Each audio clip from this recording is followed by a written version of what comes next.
Donc le prix Nobel de cette année récompense donc les 3 chercheurs, Frances Arnold, Winter et Smith, pour le contrôle de l'évolution, pour leurs travaux sur le contrôle de l'évolution. Donc Darwin, quand il a décrit l'évolution, il parlait des espèces.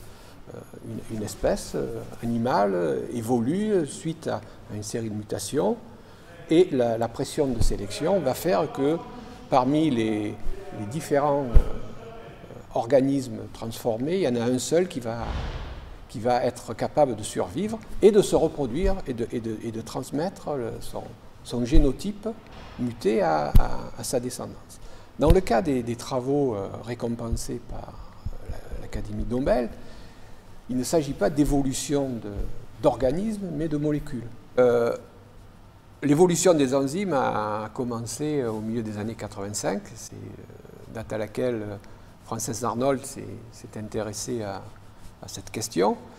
Un industriel y avait proposé comme projet de transformer la subtilisine, qui est une enzyme qui est très utilisée dans les détergents et qui était très instable et inactive. Et c'est là donc qu'elle a commencé à réfléchir, à mettre au point donc une technique d'évolution de cette enzyme, ce qu'elle a réussi à faire en l'espace de quelques années. En 1992, elle a publié son premier article, et c'est ce qui lui a valu le prix Nobel. Comment on fait en pratique pour faire de l'évolution dirigée d'une enzyme? La première chose qu'il faut savoir, c'est qu'à une protéine, une enzyme ou une protéine est associée à un ADN. C'est son gène.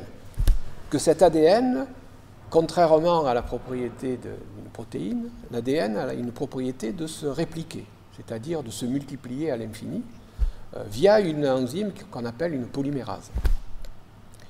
Alors lorsqu'on veut faire de l'évolution dirigée d'une enzyme, donc, on prend le gène qui va coder pour une protéine ou une enzyme, et on va faire de la multiplication de cet ADN, mais en utilisant une enzyme qui commet beaucoup d'erreurs.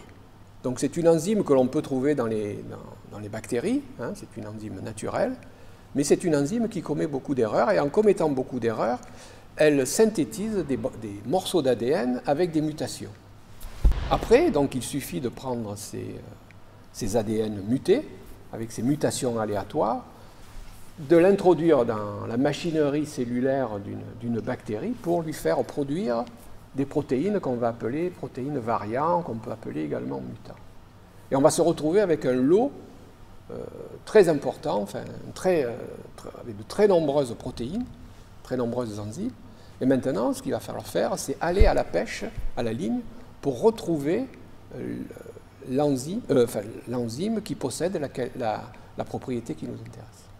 Donc ce qui est intéressant dans l'évolution dirigée des enzymes, c'est que non seulement on peut améliorer des propriétés d'enzymes existantes, mais ce qui, à mon avis, est aussi intéressant et important, c'est de leur faire catalyser des réactions qui ne sont pas classiques pour des systèmes vivants. Je voudrais prendre pour exemple le cas de molécules contenant le silicium.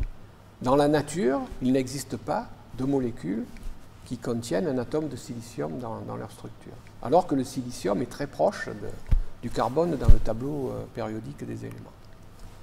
Eh bien, Frances Arnold, très récemment, l'année dernière, a publié un article dans lequel elle avait fait évoluer une enzyme pour lui faire accepter un substrat contenant du silicium à la place d'un atome de carbone, et pour lui faire, bien entendu, produire des composés contenant un atome de silicium à la place du carbone.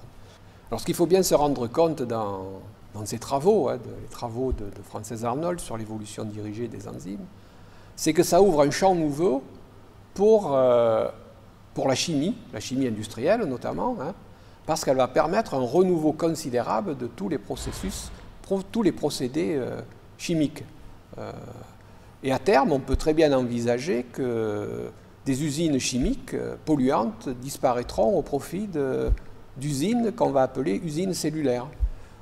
Alors ce que je veux dire par là, c'est qu'avec ces techniques d'évolution dirigée, d'enzymes, on est capable, et ça a déjà été fait, il y a déjà un exemple en Italie, avec la synthèse de l'artémisinine, qui est un antimalaria, qui a été produit totalement à partir d'une usine cellulaire, c'est-à-dire qu'on a manipulé un micro-organisme, une bactérie ou une levure, dans le cas de l'artémisinine, et qu'on lui a introduit des nouvelles voies métaboliques pour lui faire synthétiser l'artémisinine. Donc on arrive comme ça à remplacer donc, des procédés chimiques extrêmement polluants et extrêmement demandeurs en énergie en quelque chose de beaucoup plus simple, où on a évité au maximum l'utilisation de solvants organiques, on travaille dans l'eau, et qui sont aussi beaucoup plus efficaces.